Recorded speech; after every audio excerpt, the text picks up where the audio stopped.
왜 망작인지 알겠다. 어제 이마트에서 방어회를 써서 일단 인어가 7마리가 나오는 순간부터 내가 뭔가 잘못하고 있는 것 같고 저는 사실 할리 베일리가 처음에 그렇게 못생겼다 그래서 물론 이마의 점이 좀 안타깝긴 했었거든요. 그러니까 임수정의 점과는 좀 달라요. 근데 인종차별자. 그래도 이 영화에 좋은 점은 있어요. 좋은 점은 하나 나는 찾았어. 꾸역꾸역에서 찾았어. 투쟁 영화입니까? 맞아. 이 영화도 마지막에 보면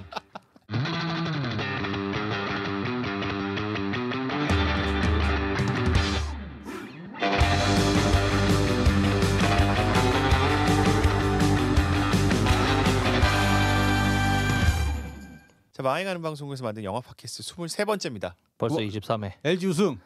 아, LG가 드디어 우승했습니다. 축하합니다. 진짜 어제 와이프가 있어서 와이프 앞에서는 못 들었는데 진짜 아침에 출근길에 영상 다시 보면서 진짜 눈물이 왈칵 올라와가지고 주차장에 차 세워놓고 잠깐 있다가 올라왔어요. 사무실에. 그렇게 기뻐요? 그렇게 좋아? 그럼요. 29년 만인데 29년. 박근혜 탄핵 선고가 기뻤어요? LG 우승이 기뻤어요?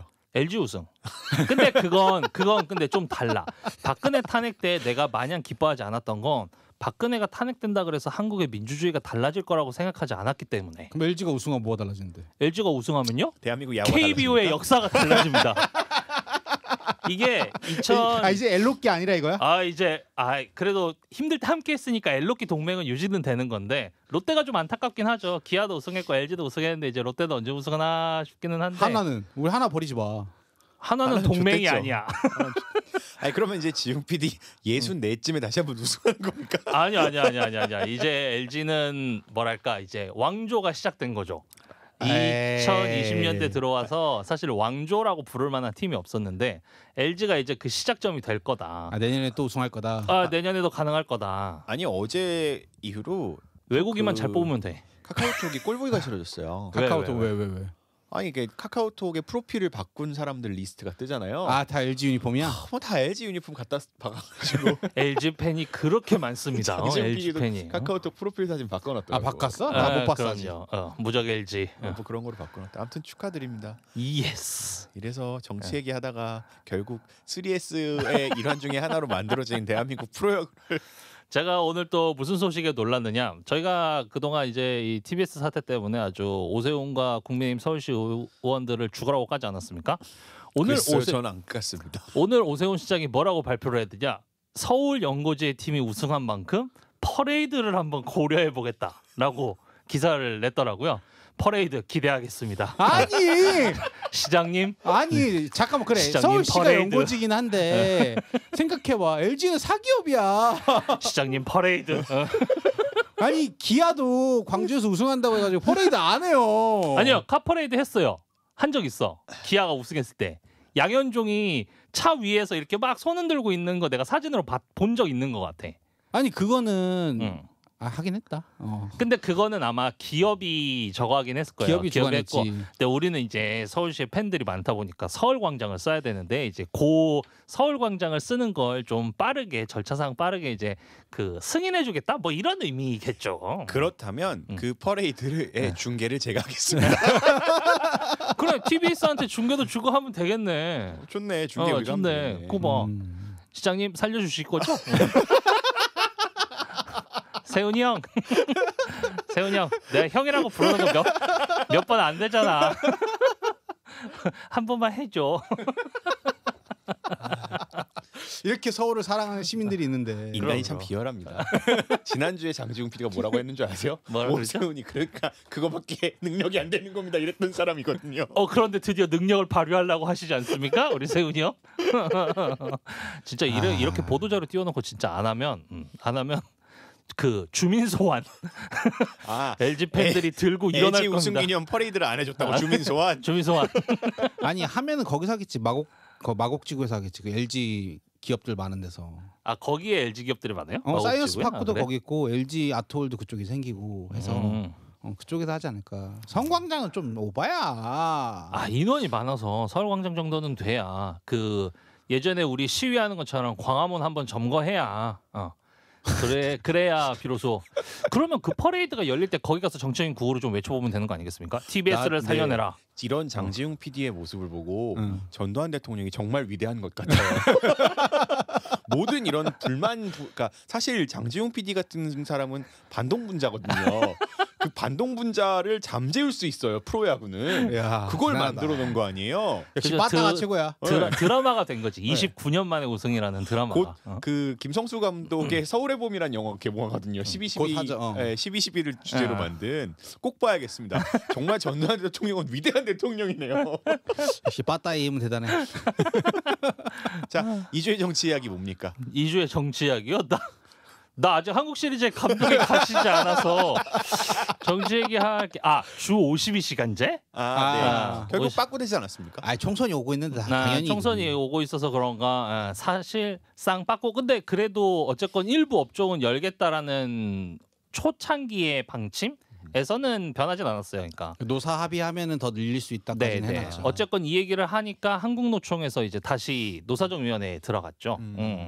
그렇죠. 한국노총이 협의 테이블에 올라가겠다고. 하여튼 그것과 되게 재밌었던 게 어제 뉴스를 보신 분들 그리고 오늘 보신 분들은 아시겠지만 이제 KBS의 사장님이 임명이 되셨어요. 아유 화끈하셔 아주 그냥. 어제 그리고- MBC에서 주진우 기자 인터뷰 듣고 깜짝 놀랐습니다.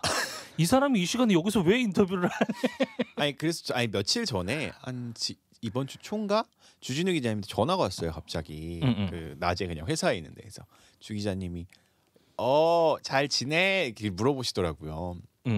그래가지고 뭐 이러고 있죠. 그러니까 그래 잘 지내냐. 근데 뭔가 느낌이 뭔가 쎄하긴 했었는데 기자님도 예상을 했던 거겠지. 그렇죠. 예상은 하셨겠지. 이런 상황이 벌어질 것이라 예상은 했을 텐데 이렇게 빠를 줄 모르셨겠지. 이렇게 빠를 줄 몰랐던 거지. 그래서 지금 그 주진우 라이브 담당 PD가 저희 회사 선배세요. 저희 회사 출신. 맞아. 선배가 돼 있을 텐데 어제 KBS 라디오 PD 협회에서 냈던 성명을 바탕으로 기사가 났는데 그걸 보신 분들은 아시겠지만 일요일 주말 저녁에 새로 임명되는 라디오 센터장, 그러니까 라디오 센터장이라면 하면은 KBS 라디오의 대장이겠죠. 총괄하시는 분. 총괄하시는 분이 편성권을 갖고 계신 분. 새로 임명이 된다라는 소리와 함께 그 임명은 월요일부터 임명이 되는 건데 주말에 이제 연락을 한 거예요. 내려라라고. 그래서 주말에 이제 그 얘기를 듣고 월요일 날 기자님 어제 이제 저녁에 또 주 기자님한테 전화를 드렸는데 주중이님 기자님 괜찮으세요? 하니까 그래 여건 PD한테도 전화 왔어 뭐 이렇게 얘기하시더라고요. 전화하셨구나. 네, 근데 이제 아침에 이제 갈라 그랬는데 오지 말라 그랬다는 거야 아침에. 무슨 저녁 방송인데 아침부터 가기 시작하고. 근데 주 기자님은 항상 방송을 거의 직원이기 때문에 맞아. 방송을 매일 아침에 오시기 때문에. 근데 이걸 가만히 생각해보고 오늘 KBS의 박민 사장이 대국민 사과를 했죠. 지금까지의 KBS의 모습에 대해서 반성한다. 근데 그것들을 보면서 일단 TBS가 했잖아요. 한 몇 달 전에 그걸 케이스 스터디를 많이 한 모양이에요. 지금 그것들을 케이스 스터디를 많이 하고 그 워딩들도 상당히 비슷합니다. TBS가 했던 뭐 시사 프로그램 안 하고 과거에 단절하고 뭐 이런 것들을 참고로 많이 했는데 우리가 1년 동안 한 거를 이틀 만에 했어. 네 맞아요. 근데 그거는 TBS가 했기 때문에 그대로 우락가이 하면 되는 거거든요. 그치. 대신 박민 사장이 내정됨과 동시에 이제 내부에서 좀 준비를 한 것 같아요. 그러니까 TBS를 리트머스 시험지 삼아서 쟤네처럼 하면 되겠. 근데 우리는 그 방법들을 만들어 나가야 됐기 때문에 그리고 더군다나 지금의 대표이사님이 또 그렇게 박민처럼 그런 분은 아니라서 성정상 그래서 이게 좀 더디고 오랜 과정이 있었는데 여당의 눈으로 그쪽 분들의 눈으로 보기에는 일 잘한다라고 느낄 수 있겠다 싶은 거예요. 근데 그럼에도 불구하고 언론 업계에서는 어떠한 반응도 없고 이게 이상하다라고 이야기하는 사람도 없고. 반응은 있죠. 반응은 있었죠. 우리 전국 언론노동조합에서 반응은 보였죠. 그렇죠. 가처분 신청도 넣었다고 하던데. 그 정도. 뭐 가처분 신청 넣었다는 얘기는 들었고. 근데 이제 그게 크게 안 보이는 거죠. 일반 사람들의 눈. 우리는 어쨌건 업계 사람이니까 그게 보이는 건데. 근데 이 방식이 너무 잔인해요. 그러니까 그래요. 뭐 편향적일 수도 있고 뭐도 있다 칩시다. 근데 어쨌든 방송을 하는 건 그러니까 이게 공직사회처럼 딱 인사 내일부터 나오지 마 이렇게 하면 안 되잖아요. 물론 공직사회도 안 그래요. 그러니까 최소한 3년간 프로그램을 이끌었어요. 라디오라는 걸 들어보신 사람들은 알 겁니다. 프로그램을 3년간 이끌었으면 그걸 듣는 사람들에 대한 라포라 그러죠. 하루아침에 환자들이 막 있는데 담당 의사 교수님이 그 병원장의 의도에 의해서 교수님을 팡 바꿔버렸어요. 환자와 최소한 빠이빠이 하고 이런 상황으로 제가 다른 곳으로 발령받게 됐습니다. 새로운 교수님들 이런 분들이 올 겁니다. 요 정도의 것들도 하지 않으면 그 환자는 라포 형성에서 마이너스를 하면서 오히려 그 환자 건강에 안 좋은 것처럼 방송이라는 것들을 듣는 소비자를 하나의 인간적인 주체로 생각하지 않고 그냥 백성으로 생각하는 것 같아요. 아니 뭐 병원 환자들한테 인사를 못하는 것도 문제인데 병원 관계자들한테도 인사를 못했어. 어제 방송 들어보니까 주진우 기자님이 방송국에 자기 짐도 못 챙겼대. 젤리 같은 거 남겨놨는데 자기 과자랑 이런 거 다 갖다 놨는데 못 꺼냈대요. 이게 철거민 쫓겨나는 거랑 뭐가 다릅니까? 그래도 최소한 철거민들 쫓겨날 땐 물기라도 하죠. 이거는 뭐랄까 알아서 기는 모습이잖아요. KBS도 우리도 그렇지만 알아서 기는 건 아니죠. 알아서 기는 게 아니라 알아서 기게 만들 알아서 긴 거지. 그런 사람들을 만든 거죠. 그러니까 사장을 바꾸면 모든 것이 다 된다.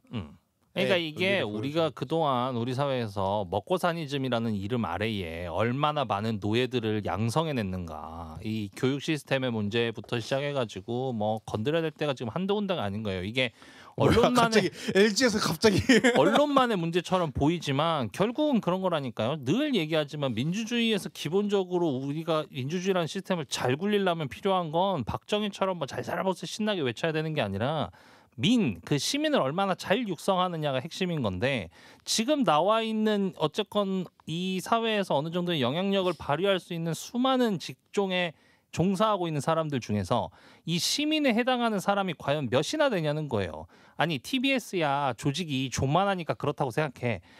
KBS 정도 되는 규모의 직원들이 몰려있는 그 집단에서 3,000명, 4,000명 되죠. 이렇게 말도 안 되는 조치가 벌어지는 거에 대해서 목소리가 나오는 게 노동조합밖에 없다는 게 말이 됩니까? 그러니까 이게 얼마나 이 뭐랄까 대한민국은 망했다. 아 참고로 여러분 그 법적으로 하차 인사 뭐 이런 것도 중요한데 법적으로도 한 달 이내 한 달 그 해고 통보는 한 달이에요. 근데 뭐 진행자는 또 그렇게 노동자라고 보기에는 어려우니까. 그러니까 단기 계약직 아마 거기도 아마 표준 계약서를 만들었을 거예요. 표준 계약서에 보면 한 달 전에 통보하게 돼 있어요. 그럼. 그러니까 이 말도 안 되는 일들이 벌어지는 거에 대해서 누구 하나 그냥 정권이 바뀌었으니까 그럴 거라고 예상했어 하고 넘어가는 이 황당한 상황. 게다가 우리 대통령님이 법을 수호하시는 검사 출신 아니십니까? 뭐 지 좆대로 갖다가 적용하고 있는 법인데 뭐 그 법이 뭐 법인가요? 전 아무 말도 하지 않아요. 판사님, 이것은 장지웅 씨의 개인적인 의견입니다. 검사님. 코에 걸면 코걸이, 귀에 걸면 귀걸이처럼 법을 운영해 나갈 거면 도대체 법이 왜 필요합니까? 안 그래요? 헌법재판소는 뭐 하고 있나 모르겠어. 아 그래 헌법재판소에 어차피 소장이 들어가야 되는 거니까 그럴 수 있다고 치자. 뭐 헌법재판소 장도 지금 못 정하고 있는데요. 뭐. 아니 최소한 사태가 이 정도 왔으면 그 우리나라에 그 있잖아요 판사님들 모임 헌법재판소 재판연구회인가 뭐 있잖아. 우리법연구회.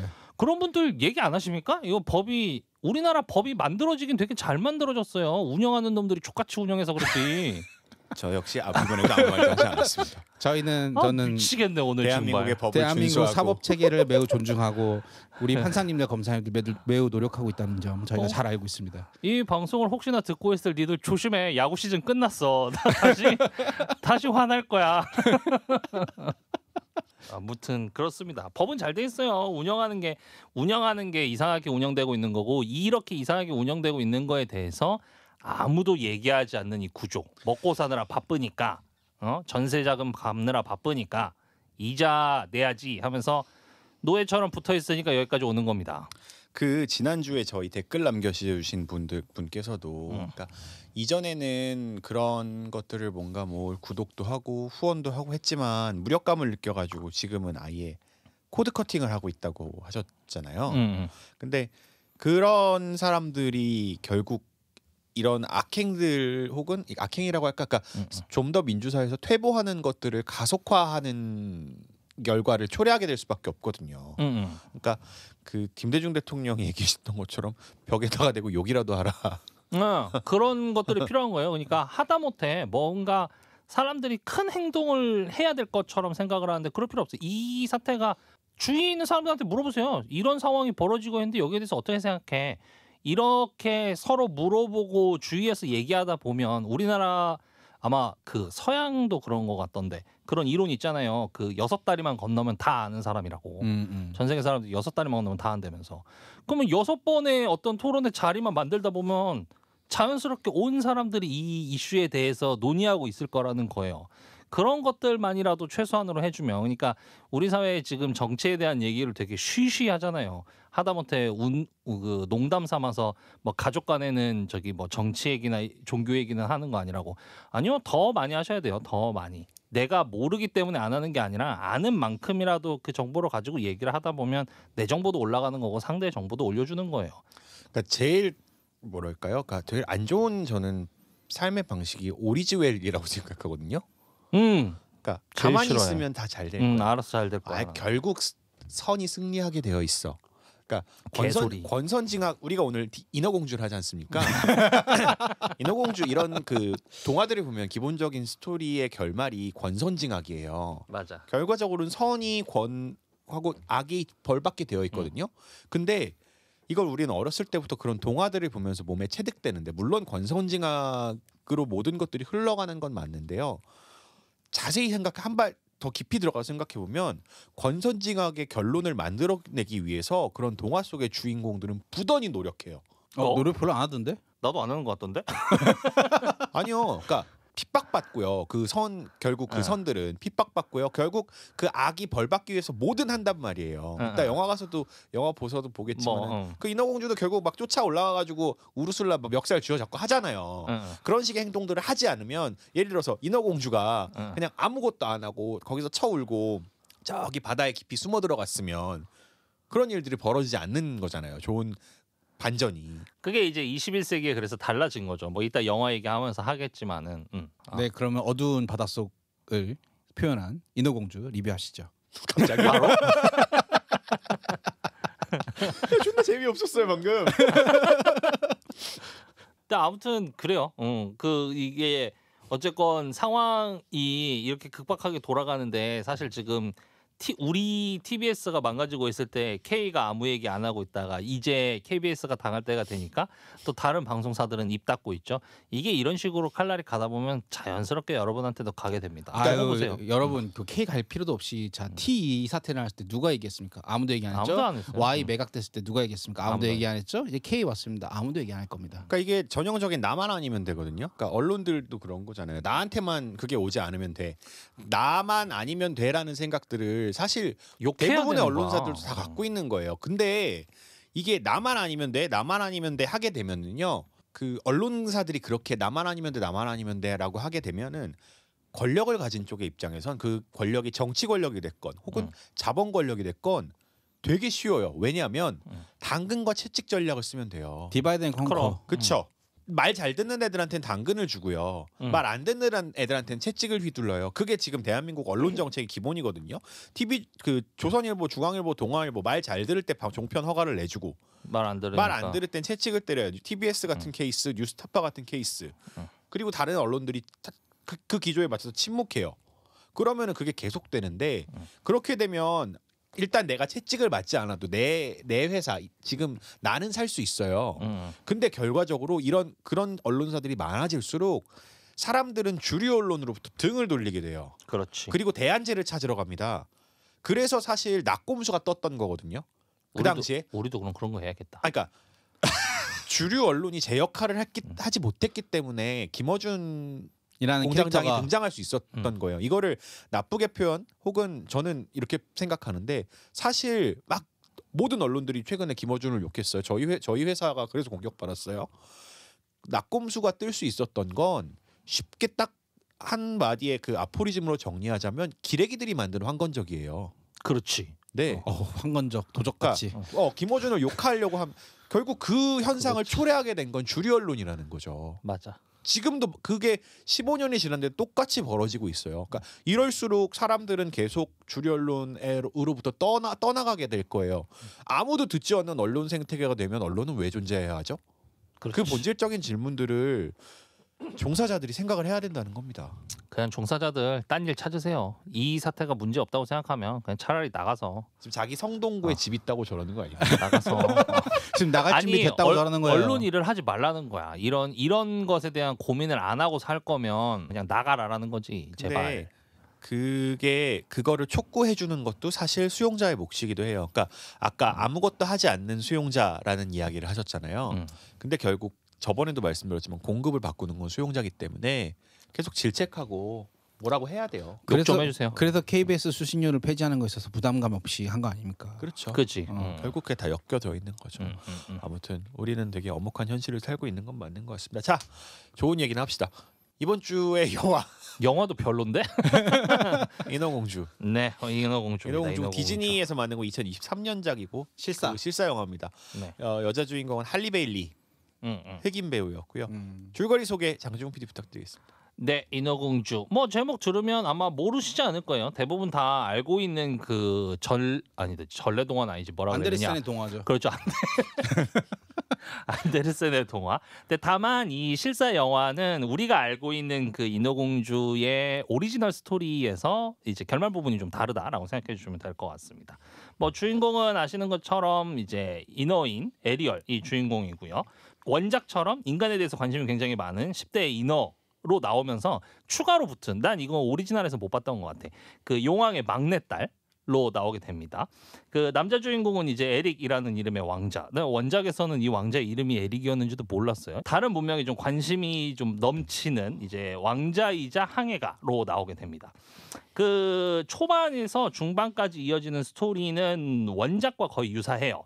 그 에리얼이 어쨌건 인간 세상에 관심을 좀 많이 드러내다가 우연히 에릭의 배를 발견하게 되고, 이 에릭의 배가 난파당하자 이제 이 에릭을 구해주게 되고, 근데 이제 에릭이 우연히 이제 스치듯이 느껴진 그 에리얼의 목소리와 뭐 이런 것들을 기억하면서 에리얼도 에릭을 좋아하고 에릭도 에리얼을 그리워는 하지만 이 서로 둘이 다른 종족이기 때문에 만날 수는 없는 그런 상황.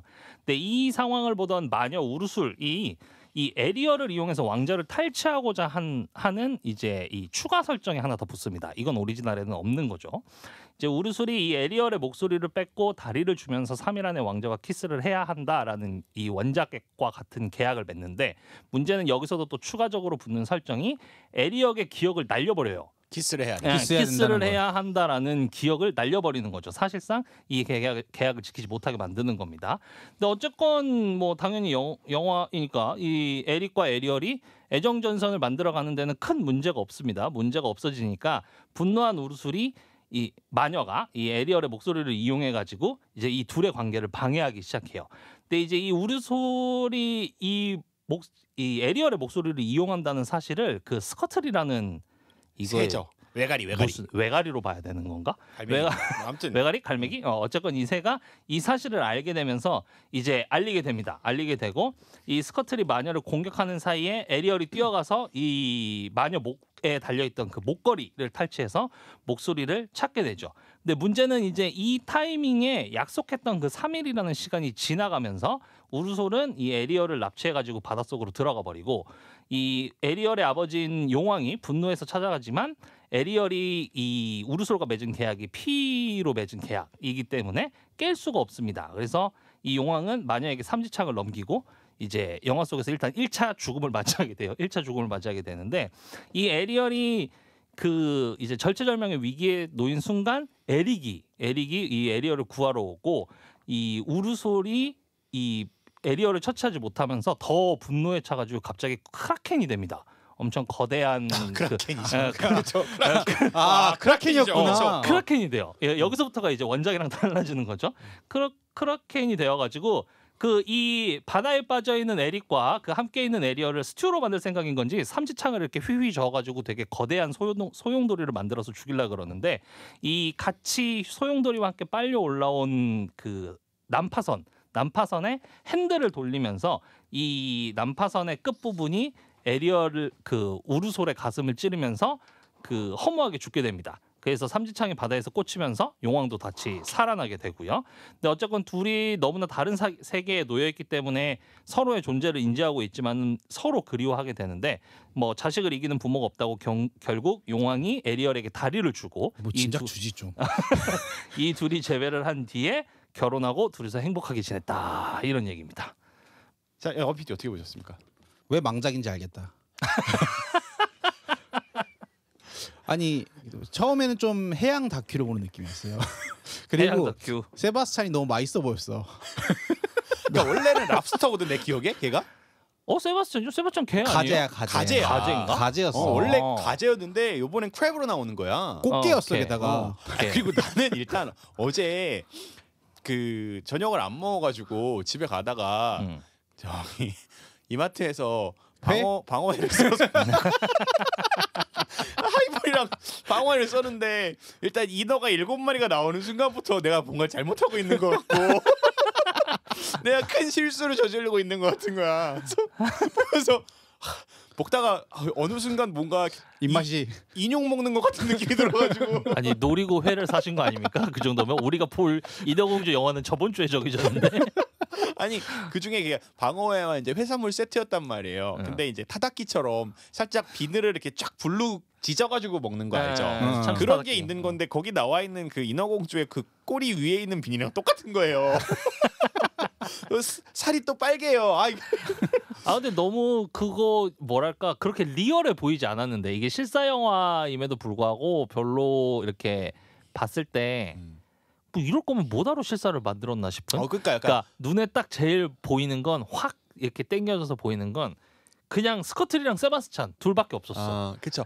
사실 그때 그게 실사 영화라는 것을 그러니까 실사 영화만의 특징들이 없었어요. 그러니까 왜냐하면 그 연출 방식도 사실 되게 뮤지컬 같았거든요. 그 뮤지컬적인, 그러니까 해양 세계는 기본적으로 상상의 세계이기 때문에 완전히 거의 대부분이 CG잖아요. 거기다가 그 인어들의 모습도 실사로 나왔는데 이게 어린이 타겟이다 보니까 육감적이지 못해요.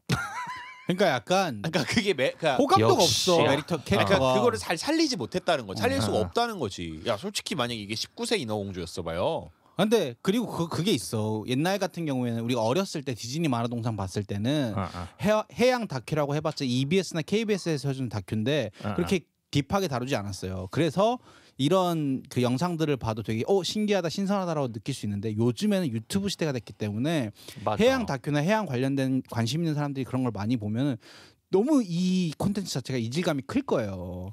그러니까 이 영화가 오지게 욕을 먹은 겁니다. 오로지 PC함만 남은 영화가 된 거예요. 근데 저는 사실 할리 베일리가 처음에 그렇게 못생겼다 그래서 물론 이마의 점이 좀 안타깝긴 했었거든요. 그러니까 아니 코에 점은 되고 이마에 점은 안 되는 그러니까 겁니까?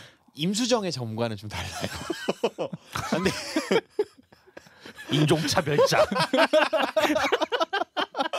그러니까 확실히 그게 왜 아이들이 엄마 무서워하고 울었는지는 알겠다라는 생각은 들었어요. 그러니까 그리고 거기다 왕자도 잘생기지 않았어요. 그러니까 매력이 없었어. 전혀 없었어. 사실 같은 실사 영화라고 해도 미녀와 야수를 기억하십니까? 미녀와 야수 보진 실사? 않았지만 그거는 평가가 나쁘진 않았던 것 같은 미녀와 걸로 야수의 알아. 벨 같은 경우에는 엠마 왓슨이 했었어요. 그리고 그리고 되게 엠마 왓슨이 거기서 매력적으로 매력적으로 나왔어요. 느껴졌거든요. 근데 여기서는 주인공들이 매력적이지 않았어요. 전혀. 오히려 저는 안타고니스트로 나온 우르술라가 훨씬 더 매력적이었거든요. 우르술라 맞아. 너무 예뻐. 네, 우르술라가 훨씬 더 매력적이고 이쁜진 모르겠고 캐릭터가 매력적이긴 네. 했어. 되게 그래서 거기서 훨씬 더 잘 살린 것 같다.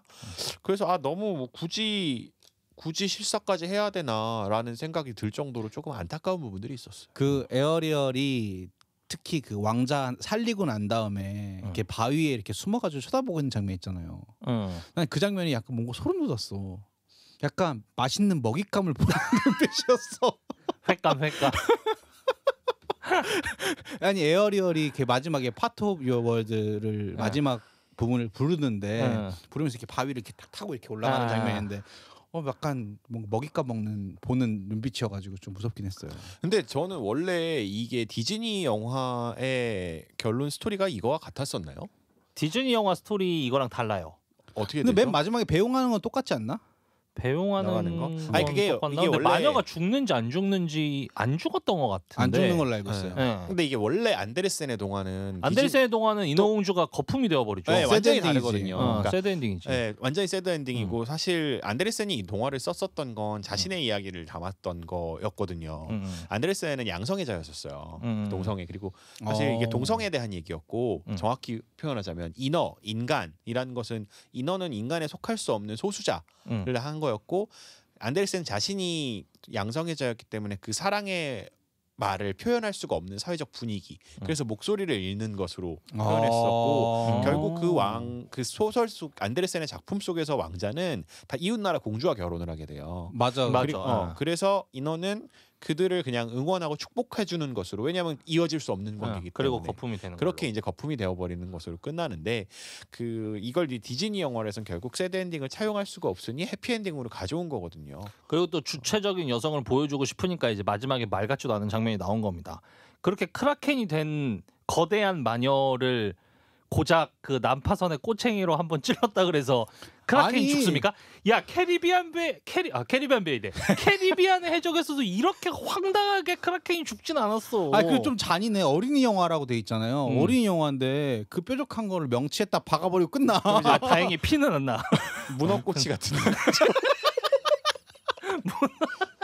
아니 너무 잔인해. 문어- 근데 문어꼬치? 나는 그때 되게 그 어렸을 때 봤을 때는 우르슬라가 되게 무서워 보였거든요. 그러면서 왜 우르슬라를 문어로 했을까? 왜 문어가 그런 캐릭터가 됐을까를 영어하잖아요. 문어는 영어로도 옥토퍼스잖아요. 옥토퍼스라는 것이 되게 다른 컨텐츠에서 많이 악역으로 사용되거든요. 문어들이 스파이더맨에서 나오고. 근데 이제 문어와 오징어는 좀 달라요. 오징어는 이제 딱 봐도 못생기고 멍청하게 생겼잖아요. 근데 문어는 실제적으로 지능이 되게 높습니다. 높죠. 넷플릭스에 보면 나의 문어 아저씨인가? 네. 문어는 인간을 알아봐요. 그리고 맞아. 사육과 커뮤니케이션이 가능해. 강아지 정도의 지능을 갖고 있어요. 그래서 문어를 먹는 거는 되게 잔인한 행동이 될 수밖에 없는 게 문어는 고통을 되게 느껴요. 그리고 문어는 그러니까 물고기는 금붕어 대가리라고 하잖아요. 2초 지나면 기억력이 사라지고 근데 문어는 거의 기억력 좋아요. 강아지와 같은 수준이기 때문에 문어는 키울 수가 있어요. 맞아. 아니 근데 여기서 또 논란거리가 될 수 있지만 지능이 높다고 먹잇거리가 안 된다는 건 좀 말이 안 된다고 생각합니다. 왜요? 상대방이 지능이 높든 낮든 인간으로서 먹을 수 있는 것들이 있긴 있잖아요. 그렇다고 해서 문어를 지능이 높다고 먹는 게 잔인하다고 말하는 건 저는 어폐가 있다고 생각합니다. 그러니까 뭐 지능이 높으면 먹지 그럴 말고 수도 저도 문어 있겠다. 좋아해요. 문어 튀긴 거 맛있거든. 근데 인간적으로 문어 숙회는 잘 안 먹어요. 왜? 그러니까 산채로 애가 삶으니까. 고통받는 걸 아니까. 지능이 높다고 고통이 높은 건 아니잖아. 근데 방송에 그런 건 있죠. 그래서 저거 문어 요리하는 장면은 안 나오게 하잖아요. 권고사항처럼 되어서. 네. 아 진짜요? 원래 동물 산채로 요리하는 거 방송계에서 권고사항이 돼가지고 그거 다 모자이크 처리하죠. 참. 웬만하면 아예 장면으로 안 넣으려고 하죠. 물고기는 괜찮은데 문어는 저도 조금 산채로 먹기에는 조금 그래가지고 근데 미안하잖아요. 아무튼 그 마녀가 문어인 거는 이제 그게 워낙 문어를 영험한 동물로 보는 이제 서양의 시선이 있어서 그런 거기도 하고. 그리고 말이 안 돼. 오빠랑 동생이라며. 동생은 문어인데 오빠는 인어야. 편종인가 보죠 뭐. 아니 뭐 그런 것까지 어떻게 꼬치꼬치 다 아니 보겠습니까? 어린이 영화인데 전혀 교육적이지가 않아. 그냥 그런 거죠. 이 영화가 처음 나올 때만 해도 분명히 그 흑인이 에리얼 공주를 만든다라고 그랬을 때부터 흑인을 가지고 뭐 캐스팅을 욕을 하냐 뭐 이런 쪽의 의견과 흑인은 그래도 안 돼 뭐 이런 의견으로 나눠져서 마치 뭐랄까 어쨌건 좀 PC한 의견 쪽에 좀 더 마음이 기울었다가 이 영화를 실제로 어쨌건 보고 나니까 미스캐스팅이다.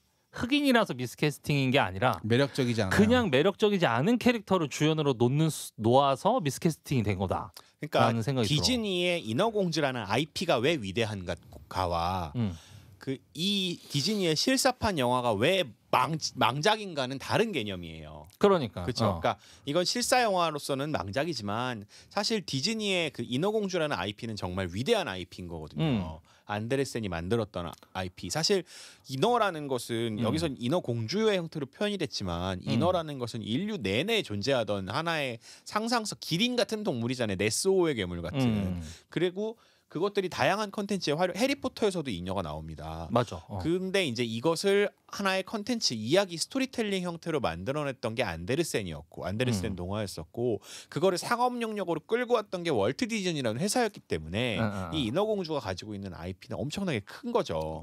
그리고 거기서 되게 많은 사실 언더 더 씨는 우리 다 알잖아요. 맞아. 딱 그 간주부터만 들어도 알잖아요. 그러니까 그런 것들이 가지고 있는 위대함. 근데 그거를 실사로 표현하는 과정에서 개박살을 내버렸죠. 너무 뭐랄까 이렇게 옳기만 하려고 했었던 것 같다. 그러니까 그 베스트 댓글들 여러 가지 글 중에서 베스트 댓글 중에 그런 것도 있었어요. 그러니까 이게 단순히 흑인이라서 이 영화가 별로다라고 얘기하는 게 아니다. 왜냐? 디즈니에서 그동안 만들었던 유색인종의 컨텐츠 잘 나온 것들 많잖아요. 뮬란이든지 저기 포카혼타스든 코코든 괜찮은 컨텐츠들이 있는데 왜 인어공주에다가 이렇게 붙여놓느냐, PC함을 갖다 집어넣느냐라는 비판이 나왔을 때 이 영화를 보기 전까지는 뭔가 그런 비판이 잘못된 것 같은데 지금 21세기에 맞지 않는 것 같은데라고 생각을 했다가 막상 영화를 보고 나니 그런 지적에 동의가 된다는 겁니다. 근데 저는 그 만듦새의 문제를 탓하기보다 애초에 인어공주라는 작품은 실사화를 해서는 안 되는 작품이라고 생각해요. 잘못 선택했지. 네. 하고. 왜냐하면 다른 디즈니의 컨텐츠와 달리 인어공주의 세계는 CG. 모든 것이 다 상상의 세계예요. 그러니까 예를 들어서 알라딘 같은 경우에는 원숭이가 존재하는데 실제 원숭이랑 같은 이미지입니다. 실사를 써도 돼요. 사람도 마찬가지예요. 실사를 써도 돼요. 라이온 킹도 실제 사자를 쓰면 돼요. 실제 지형지물을 쓰면 돼요. 근데 여기는 심해잖아요. 심해고 거기에 나와 있는 모든 것들은 실존하는 것들이 아니에요. 그러니까 우리가 그렇지. 일상생활 속에서 보기 어려운 것들. 그러니까 모든 게 다 상상으로만 가능한 세계란. 그렇기 때문에 그림으로 표현할 수밖에 없었다는 거죠. 맞지. 그러니까 쉽게 생각하면은 뭔가 스페이스 오디세이를 그 연극으로 만드는 듯한 느낌이라 그래야 되나? 약간 그 하루키 하루키 말고 그 누구냐? 토토로 같은 거 토토로 같은 거 거죠. 실사하는 느낌인 거죠. 그렇죠. 그러니까 애초에 이거는 실사로 건드려서는 안 되는 작품인데 너무나 큰 욕심을 냈던 것 같다. 거기에다가 PC함을 덮이려다 보니까 흑인 인어공주가 태어나고 오골개도 아니고 그게 뭡니까? 그런데 이 상업적으로 IP를 말아먹었다라고 얘기하셨는데 이 영화는 상업적 성공을 이루었습니다. 손익분기점 손익분기점을 또 넘었더라고요. 넘겼습니다. 근데 그거는 그래서 저는 이 지점이 다른 지점이 그거는 인어공주라는 IP가 갖고 있는 위대함에서 찾아야 된다고 생각해요. 그러니까 그 IP 자체가 워낙 위대한 IP이기 때문에 이 실사화가 만듦새가 되게 허접했음에도 불구하고 터질 수가 있었던 거죠. 예를 들어서 해리포터 시리즈가 전부 다 명작이라고 볼 수는 없어요. 그렇지. 근데 다 명작인데. 근데 그러니까 1편, 2편, 3편마다 다 다르잖아. 근데 1, 2, 3, 4편을 진행하면서 해리포터의 IP가 워낙 강력하게 형성됐기 때문에 그 이외의 것도 어느 정도 대충 해도 넘어가는 거거든요. 그러니까 이건 마치 삼국유사와 같은데요. 삼국유사라는 그 원 스토리가 있잖아요. 그럼 그 삼국유사를 바탕으로 현대에 나온 수많은 컨텐츠들이 있어요. 근데 그것도 어느 정도 그래도 쓸만한 게 삼국유사라는 그 IP가 갖고 있는 위대함이 워낙 강력해서 망작 형태로 만들어도 어느 정도 뭔가 소비가 될 수 있을 정도의 상황이 된다는 거죠. 그러니까 그래서 이게 인어공주가 가지고 있는 IP의 위대함과 영화가 가지고 있는 그 이 실사 영화가 가지고 있는 영화로서의 실패점은 분리해서 생각해야 된다. 그렇기는 하죠. 그래도 이 영화에 좋은 점은 있어요. 좋은 점은 하나 나는 찾았어. 꾸역꾸역해서 찾았어. 투쟁 영화입니까? 맞아. 이 영화도 마지막에 보면 투쟁감을 자극하는 아주 중요한 대사가 나옵니다. 진짜 앞부분에 정말 힘겹게 버티고 했는데 마지막에 딱 한마디가 이 저를 약간 그래 그래도 이 영화 괜찮았구나라고 판단하게 한 게 뭐냐면 그 용왕이 마지막에 자기 딸 에리얼한테 그 얘기해요. 자기 뜻을 전하려고 굳이 목소리를 잃어갈 필요는 없다. 딱 TBS에 맞는 얘기 아닙니까 이건? KBS에도 맞는 얘기 아니겠어요? 자기 뜻 전하기 위해서 굳이 목소리를 잃을 필요가 없다. 굳이 입 닫고 먼저 대가리 숙이고 먼저 무릎 꿇을 필요가 없다라고 얘기하고 있잖아. 이거 얼마나 그 명확한 메시지입니까? 그럼 이 입을 너무했어. 에리얼은 투사다. 에리얼은 투사는 아니지만 어쨌건 이 대사를 딱 듣고 뭔가 뭉클하는 사람들은 이제 투사가 될 준비가 되어 있는 거죠. 근데 저는 사실 투쟁하라. 어이가 없어가지고 말이 지금 안 나오는데, 그러니까 저는 되게 여러 가지를 봤어요. 그러니까 사랑이라는 것에 대해서 사실 이 왕자와 에리얼이 약혼식 열리기 전에 그 과정을 보여주잖아요. 그거는 이제 인간 남자와 여자가 썸을 타는 것을 상당히 압축적으로 보여주거든요. 그 감정들을. 그러니까 예를 들어서 처음에 그 에리얼이 그 왕자가 일하는 방, 노는 방에 들어가게 돼요. 그리고 에리얼은 호기심으로 가득 차 있는 여성이에요. 근데 그 왕자는 아는 게 많아요. 그래서 지도를 쫙 펼쳐주면서 이것도 설명해주고 저것도 설명해주고 그러면서 에리얼은 그 왕자한테 점점점 빠져들어가요. 그거 맨스플레인 아닙니까? 아니 봐봐요. 그걸 보여준다니까. 그러니까 맨스플레인 아닙니까? 그리고 에리얼은 아무것도 모르는 무지의 상태잖아요. 아 그거 너무 PC에 안 맞는데. 아 그러니까 그러니까 그 영화가 그렇게 설명해주고 있어요. 영화 같은. 이 영화가 모순적이네. 그리고 마을에 시장 나가잖아요. 그럼 에리얼은 그 남자의 막 확 하는 건데 가끔 그 에리얼 속에 있는 그 욕망들이 잠깐 분출돼요. 막 갑자기 포크로 머리를 이렇게 만다든지 아니면 물건을 훔쳐가지고 뭐 하나지 말을 막 확 몬다든지 꽃을 먹는다든지. 근데 역으로 그런 부분에서 그 남자 왕자는 에리얼한테 빠져들게 됩니다. 그렇지. 평소와 왜냐면 자신이 에리얼한테 무언가를 막 자랑해주고 보여주고 이야기를 해주는 거 역할에서 에리얼이 가끔씩 거기서 더 자기보다 오버치니까 그러면서 둘의 관계가 형성되고 그리고 그 비오는이 아니라 밤에 나룻배를 타게 되죠. 그리고 그 옆에서 개랑 그 펠리컨들이 타악기 전 그거 되게 연출 잘했다고 생각하는데 타악기, 현악기, 관악기 그러면서 이제 딱 무드를 조성해주고 그 둘이 뭔가 사랑에 빠지게 되는 그 계기. 그러니까 이게 남자와 여자가 만나서 썸을 타고 사랑에 빠질 때까지의 과정을 되게 압축적으로 묘사했다는 거 심리 과정. 저는 그렇게 봤어요. 나는 근데 그 장면에서조차도 이 영화가 망했다 싶었던 게 그 둘의 감정을 보여주는 씬이잖아요. 나룻배 씬. 근데 그 둘이 보이는 게 아니라 그 스키틀이랑 세바스찬이 더 잘 보여. 저는 그거는 그거 같았는데, 그러니까 인터스텔라에 보면은 너무 귀엽다 막 이런 아빠가 이렇게 뒤에서 이렇게 막 톡톡톡 치잖아요. 그런 역할들이라고 봤는데. 근데 그 펠리컨이 물고기를 먹을 것 같아가지고 난 불안했어. 스키틀 너무 귀여워. 스키틀. 내가 요즘 해양 다큐를 자주 보거든. 그러니까 되게 디즈니 영화 중에서 실패작이긴 해요, 확실히. 크게 재미가 없었던 건 맞는데, 근데 그럼에도 불구하고 그런 연출들은 또 괜찮았다라는 거였고, 일단 사실 에리얼은 쳐 맞아야 되거든요. 왜? 내 딸이었으면은 진짜 머리 빡빡 밀어야 된단 말이에요. 전형적으로 그런 애잖아요. 그 아빠가 결국 영왕이 착해서 그렇지 이런 애는 잡아다가 머리를 일단 밀어야 됩니다.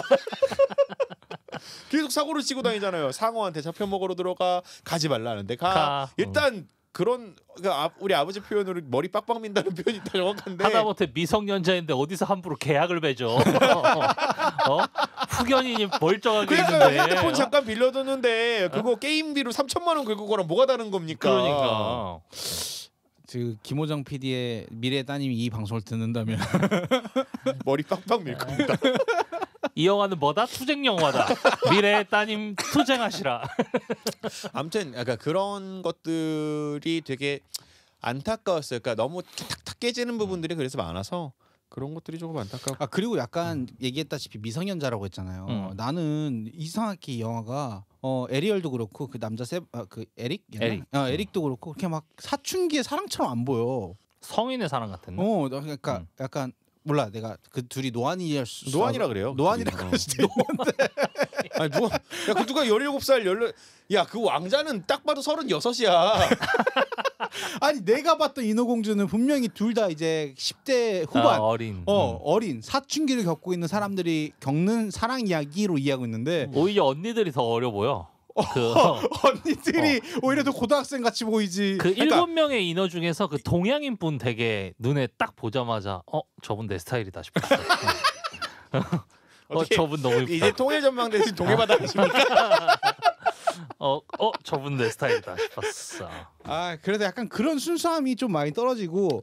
일단 캐스팅을 망쳤어요. 그러니까 인어공주였던 할리 베일리는 사실 자세히 보면은 뭐 예쁘긴 한데, 전 왜 할리 베일리를 했는지 알 것 같아요. 그러니까 할리 베일리가 눈과 눈 사이가 좀 멀더라고요. 인어 같다. 생선 같다. 그러니까 실사의 기준을 생각해서 너무 생선같이 생겼을까? 외모 비하 안 돼. 외모 비하가 이건- 아니라 이건 비하가 아니라 그러니까 이게 생선에 대한 배우를 찾는 거니까. 근데 실제로 이거 보면은 영어로 번역해서 디즈니에 보내줘야지. 근데 진짜 할리 베일리 자세히 보시면 눈과 눈 사이가 좀 멉니다. 어. 그건 확실해요. 멀어요. 맞아. 눈과 멀어. 그러니까 태연 같은 거예요.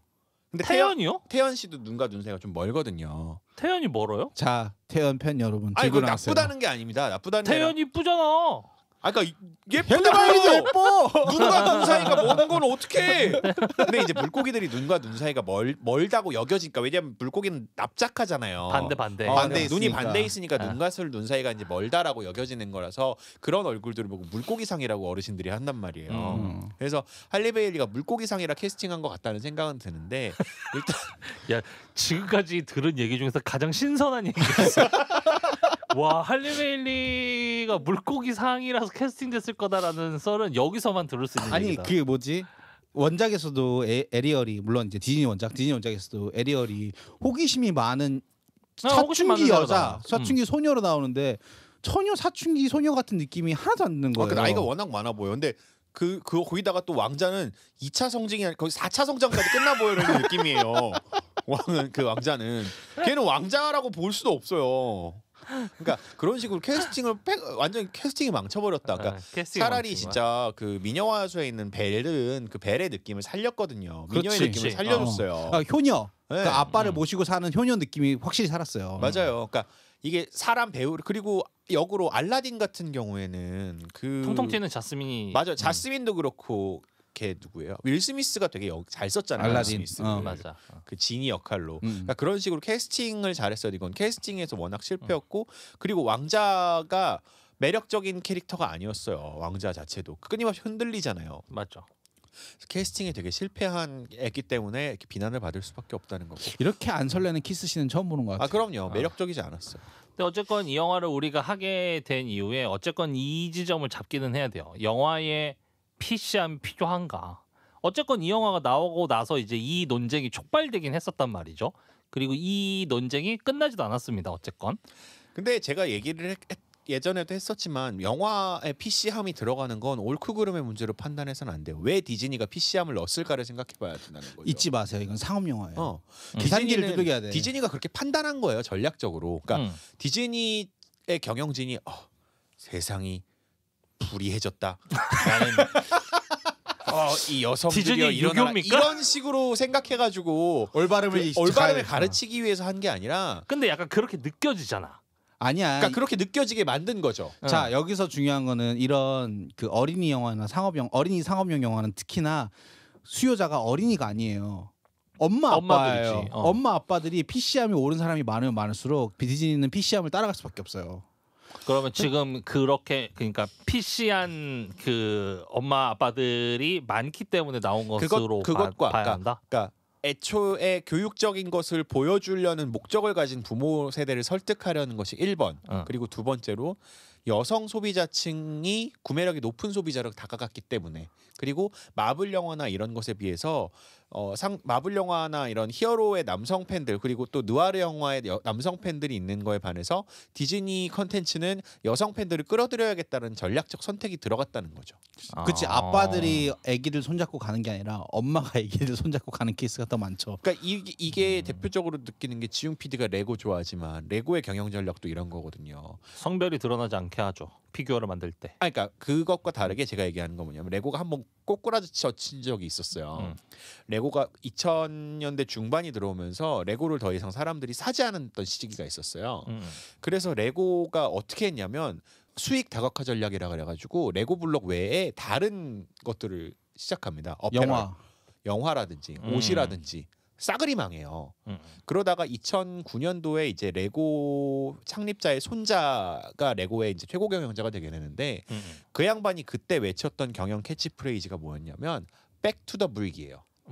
기본으로 돌아가자는 얘기네. 네, 백 투 더 브릭으로 돌아가자라 그래서 뭘 만드냐면 그 레고는 그 전까지만 해도 아이들이 가지고 노는 컨텐츠라고 생각했어요. 모듈러 시리즈가 아마 그때 나왔구나. 맞아요. 그래서 레고를 했던 했던 것을 기억하는 사람들이 자신이 원하는 그 레고를 창조할 수 있게 어떤 플랫폼을 만들어줍니다. 그러다 보니 성인이 된 과거의 레고를 사용했던 성인이 된 소비자들이 자신이 갖고 있는 컨텐츠 IP의 레고를 접목시켜요. 그때 이제 막 사람들이 창의적으로 한 아이디어스를 그때 만든 거예요. 그래서 스타워즈 레고 모형 이런 거를 만들어주세요 하면 레고가 거기에서 채택을 해서 스타워즈 IP가 있는 컨텐츠사를 가서 그걸 만들어내고 해리포터 레고를 만들어내고 그렇게 해서 레고가 성장하고 지웅 PD 같은 사람이 지금의 레고빠가 된 거거든요. 그렇지. 그러니까 이건 경영 전략에 대한 거라는 거죠. 디즈니의 그 전략 역시도 이게 레고가 그런 세상이 레고로 모든 것이 다 만물이 되는 세상이 오게 될 거가 아니었던 거잖아요. 그러니까 장사가 될 것 같으니까 한 거라는 거죠. 그러니까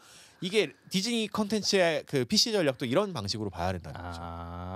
왜냐하면 어쨌건 이 논쟁이 촉발됐었을 때 어쨌건 이 대중 영화, 상업 영화라고 얘기하셨는데 어쨌건 상업 영화의 천병 가장 전방에 있다고 평가되어지는 디즈니에서 이러한 PC함을 녹이기 시작했을 때 어쨌건 PC한 성향을 가지고 있는 사람들도 우르르르르르 뭔가 디즈니를 이렇게 약간 컨텐츠의 내용과 상관없이 약간 보호하는 느낌의 이제 논쟁이 진행되었었는데 이러한 형태의 이제 논쟁거리가 우리나라에도 비슷하게 들어오면서 약간 이 영화를 보면서 이제 다 끝나고 나서 문득 어쨌건 이 얘기는 해야 될 것 같다 싶어가지고 들었던 생각이 이 어쨌건 이 영화가 시작점이 되는 건 아니겠지만 어쨌건 이 영화가 나왔던 즈음으로 앞뒤로 해가지고 뭔가 이 PC함이라는 게 하나의 진보의 액세서리처럼 되어 있는 상황에 대해서 좀 글러먹었다라는 얘기를 하려고는 했었어요. 근데 이제 두 분이 보시는 건 어쨌건 이것도 하나의 경영 전략이라고 보는 거잖아요. 디즈니는 그죠? 아마 PC가 유용하지 않다 그러면 언제든 버릴 겁니다. 당연하죠.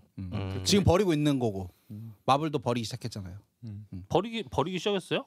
버리기 시작했어요. 여전히 그 욕먹는 캡틴 여자 나오잖아. 그거 캡틴 마블? 그거 홍보 캡틴 별로 마블. 안 하고 있어요.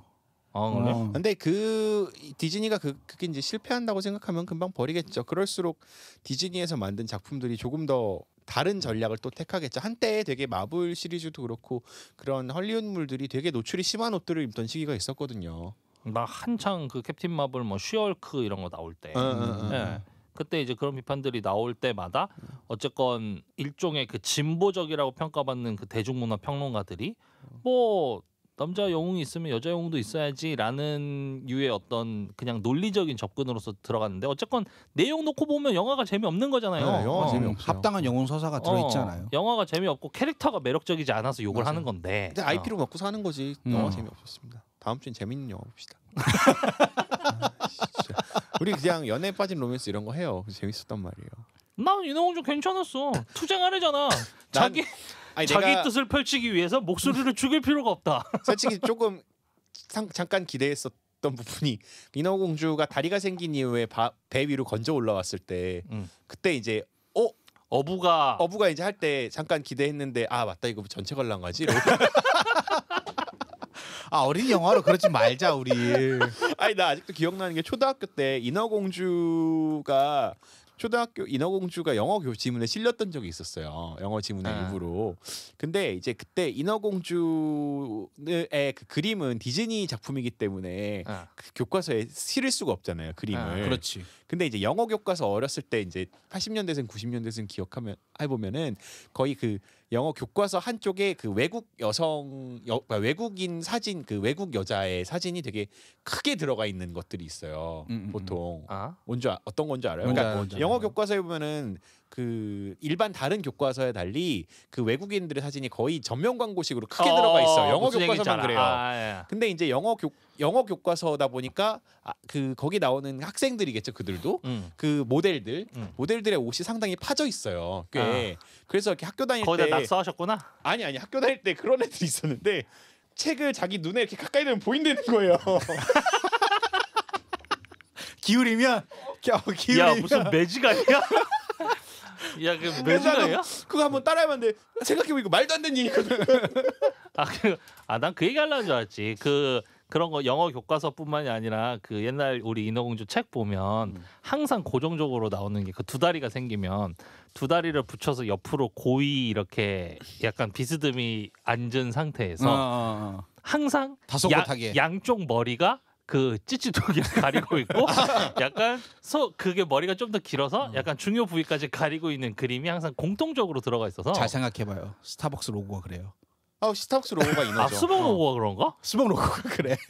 이렇게 머리를 가리고 있어. 유심히 안 봤네. 요즘에 그거를 그게 뭐 고정픽입니까? 고정 디자인이에요?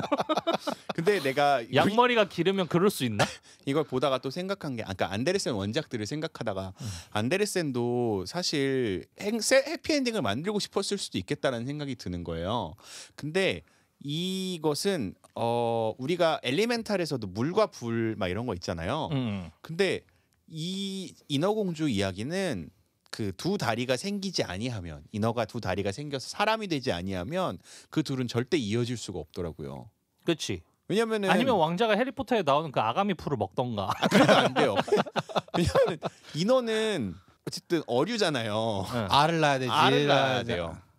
못한다고. 그러니까 수정이 불가능하니까. 또 쾌락을 위해선 다리가 필요하구나. 아니 알을 낳고 정액을 위해 뿌리는 형태가 될 수도 없잖아요. 물고기처럼. 아니 그렇지, 결혼이 그렇지. 꼭 자식 번식을 위해서 하는 건 아니잖아. 아니 그렇죠. 그러니까 이게 새드 엔딩을 만들 수밖에 없었다.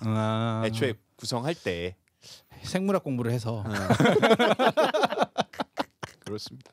아무튼 그렇게 재미없는 영화였어요. 제가 글쎄 우리가 프로그램을 한 이후로 이렇게 재미없는 건 없었던 것 같아요. 저 1점 줬어 1점. 저 2배속으로 저는 봤잖아요. 1.7배속으로 봤습니다. 7호로 확장 프로그램 설치해가지고. 자 다음 주 영화는 뭐 할 겁니까? 서울에 보면 개봉하네. 전 서울에 보면 보러 갈 겁니다. 여기에 어떻게든 연애 멜로씬이 있다면 뭐 전두환과 이순자의 연애라든지. 클래식. 이거 살려야겠다.